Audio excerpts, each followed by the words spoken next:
Rav Yitzhak Chouraki, bonjour, Boker Tov. Merci de parler bien dans le micro pour que l'on puisse entendre votre enseignement.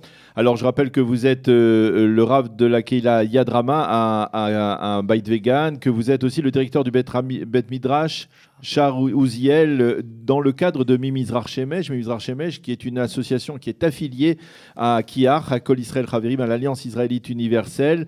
Un Bet Midrash dont on parlera dans une autre occasion parce que c'est extrêmement important ce que vous faites. Vous essayez de transposer l'enseignement, et je le dis de manière très grossière, des rabbanim d'Afrique du Nord et des rabbanim séfarades à la réalité israélienne, à la société israélienne. Nous en reparlerons, c'est promis, dans le cadre d'une autre émission. Mais ce matin, nous vous avons demandé de venir ici pour parler de la paracha de la semaine, une paracha extrêmement importante et très chargée, puisqu'on y trouve les 10 commandements, une partie du schéma, et puis c'est le Shabbat Nachamus. C'est une paracha que l'on a déjà lue au cœur du psaume du jeûne de Tisha B'Av, Kitolid Banim ou Nebanim, et on va la relire demain matin, dans le Shabbat de la Consolation.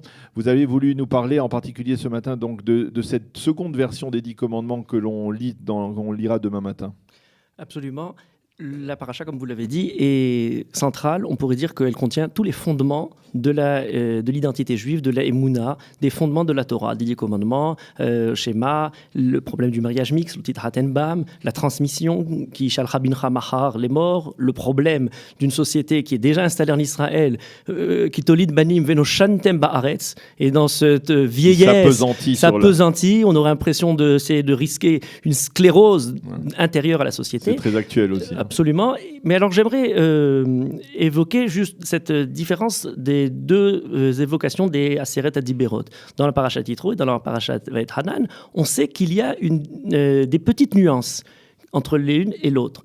Et on dit généralement qu'il s'agirait, par exemple, une explication classique des Luchot Rishonot et des Luchot Shniyim. Dans les premières, on a...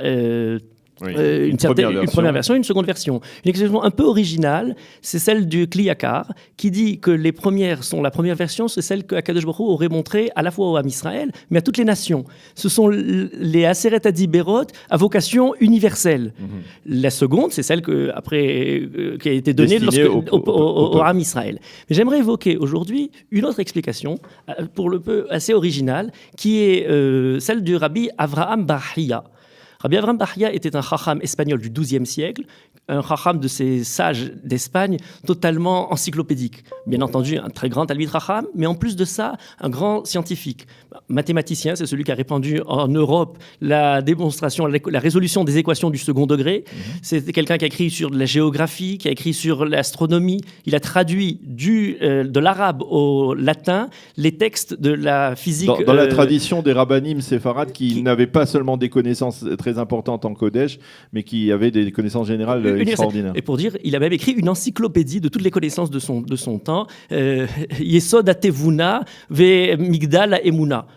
La raison et la foi ne sont pas en contradiction, toutes rentrent ensemble. Et le dernier élément que j'aimerais évoquer de ce sage, avant de donner son explication, et qui est très important, il est connu en Espagne sous le nom de Sava Sorda, qui est une déformation de l'arabe Sahib al-Shorta, qui signifie un des titres les plus élevés de la chef de toute l'administration de Barcelone, la ville où il se trouvait, au niveau politique extérieur. Il est aussi appelé Rabbi Avraham Bar Hiyya Hanassi, parce que pour la communauté, c'était aussi celui qui dirigeait, à la fois de manière religieuse, mais aussi politiquement, la communauté. Et ça nous amène à son explication des Aseret Adiberot. Dans la fin de son livre, Higayon Hanefesh, la logique de l'âme, il évoque la structure de la Torah dans son ensemble. Et il dit qu'il y a 3 niveaux: l'individu, la communauté et le côté national, l'État, on pourrait dire aujourd'hui. Et il dit la Torah se divise de cette façon-là. Elle commence par l'individu, jusqu'au livre de Shemot et au Aseret Adiberot, où c'est ce qui concernerait la métamorphose d'un individu vers une communauté. Et donc les Aseret Adiberot, les premières, correspondent à l'apothéose de la Torah dirigée vers l'individu. Du Sefer Shemot jusqu'au livre de Devarim, donc fin de Shemot, Vaïkra, Bamidbar, c'est la communauté d'Israël. C'est tout le peuple dans son aspect détaché d'une terre, puisqu'il est en mouvement, il est en déplacement, il a au centre le Mishkan. Mais arrivé dans le livre de Devarim, c'est le côté national qui apparaît. On se prépare à l'entrée. On se prépare à l'entrée en Israël. Rentrer en Israël, c'est adapter une nouvelle dimension, la dimension politique nationale. Et par conséquent, les Aseret Adiberot de Parashat Vaïtranan sont des Adiberot qui concernent la politique, le côté étatique, la dimension nationale de ces Aseret Adiberot. Il donne des exemples. Comment un exemple très simple, par exemple. Il dit, vous voyez qu'il y a un petit rajout où on nous dit, on nous interdit le Shabbat du travail, mincha ou bitecha ve'avdecha va'matecha, c'est détaché, ve'shorcha va'chamocha. Il dit, oui, shorcha va'chamocha, c'est que maintenant on a un champ, il faut travailler le champ. De la même manière, l'otirmad, j'y arrive dans un instant. À propos de l'otarmod, on nous dit, eshetrecha, betrecha, et là on rajoute, tu ne convoiteras pas son champ. Eh bien oui, il y a un champ maintenant pendant Israël. Alors j'en arrive au Ed Sheker et Ed Shav. Dans Parashat Yitro, on a les Aseret Adiberot qui parlent de Ed Sheker. Alors que dans notre Parashat, on a Ed Shav. Et là, quelque chose de fabuleux. Et quelle est la différence entre les deux ? Ed Sheker se traduirait a priori comme un faux témoin qui témoigne de façon mensongère, alors que Ed Shav, je dirais un témoin qui témoigne de manière vaine, de manière inutile, sans but, sans raison. C'est quelque chose de Shav, d'inutile. Alors, il y a certains commentaires qui résolvent le problème en disant « Sheker et Shav, ça veut dire la même chose. Cher Piem diber Shav, viminam yemin shaker, leur bouche est mensongère et leur droite est trompeuse, ne nous soutient pas, n'est pas celle qui va nous porter secours. » C'est une explication qui un peu résout le problème un peu rapidement. Alors, que nous dit Rabbi Avram Bahia à propos de ce Ed Sheker et Ed Shav? Il dit c'est très simple. Ed Sheker, c'est le mensonge. C'est le mensonge dans son aspect, je dirais, immédiat, trompeur, grossier, évident dans les relations humaines. On ne peut pas parler si on n'a pas, on ne se comprend pas sur la langue ou sur le fond de ce qu'on est en train de dire. On arrive, et pour du journalisme et pour une radio, vous êtes bien à même de savoir l'importance, justement, aujourd'hui on parle de fake news par exemple. Ed Shav, c'est quelque chose de beaucoup plus intéressant. Pourquoi le livre de Devarim est appelé Devarim lorsqu'il va justement parler de la dimension nationale? C'est que l'entité nationale juive, préconisée par la Torah, a en son centre des paroles. Ce n'est pas simplement le dernier discours de Moshe, c'est surtout le fait qu'il y a une société qui se fonde et qui fonde son entité politique autour d'une vision qui est liée sur des paroles. Cette vision-là, c'est bien entendu les paroles de la Torah, qui sont même pas simplement pour les hasards et les aléas d'une géographie ou d'une histoire, de se retrouver ensemble et au fur et à mesure des années, on crée le code qui va nous entourer, mais au contraire, c'est le fait d'avoir cette Torah qui était prévue dans le désert reçu, qui va finalement s'accomplir dans un pays qui nous permet d'être réalisé. Mais grand problème. Est-ce que la parole peut-elle encore être une parole qui dit quelque chose ? Est-ce que dans cette société, est-ce qu'on peut encore parler pour dire un sens, une signification, apporter un message, ou finalement, comme on dit souvent aujourd'hui, à kol diburim. Tout ce qui se dit de toutes les manières n'a aucune consistance. Alors, je pourrais dire au niveau simplement des langues, et ici le fait qu'on utilise une langue étrangère pour permettre aux gens de s'intégrer dans le pays, est un de ces paradoxes très intéressants.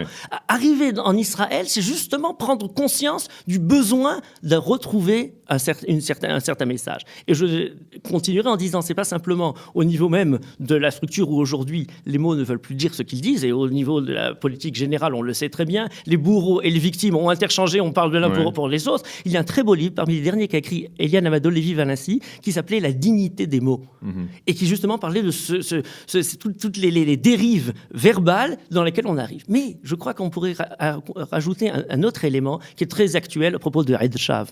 Ed Shav, c'est peut-être aussi une certaine réflexion sur les réseaux sociaux. 3 grandes thèses. Une thèse d'abord, c'est la contraction du langage. C'est-à-dire ce que maintenant nous sommes appelés à faire pour finir rapidement cette émission, mutiler une pensée qui ne se développe que dans la possibilité de lui laisser justement de prendre son élan, son envol et se développer. Il faut être contracté. Deuxième point, c'est le côté anonyme. Et vous savez que lorsque on laisse à la personne justement, j'allais dire, ce vide, ce vile, cet aspect sombre de lui-même, eh bien, le fait d'assumer sa parole, le fait de prendre sa responsabilité, parfois risquerait justement de se perdre. Et le troisième point, c'est la continence, c'est le fait de savoir justement ne pas déborder ou dire n'importe quoi. Vivre, c'est se tenir, je dirais, c'est se retenir. Être juif, c'est apprendre justement cet élément-là. Et c'est pour cette raison-là que je terminerai assez rapidement pour ne pas être traité d'incontinent de notre évocation de ces Eid Shaf. D'une certaine manière, espérons que cette conception-là, étudiée dans le livre de Devarim, nous aide à construire la société juste et fondamentale que la Torah a préconisée pour nous. Eh bien, je crois qu'on a bien compris le message, ce message très d'actualité. Merci Rav Yitzhak Chouraki de nous l'avoir transmis ce matin, l'occasion donc de la lecture de cette paracha de Vaetranan demain dans toutes les synagogues. Merci d'avoir été avec nous ce matin sur Studio Kalita.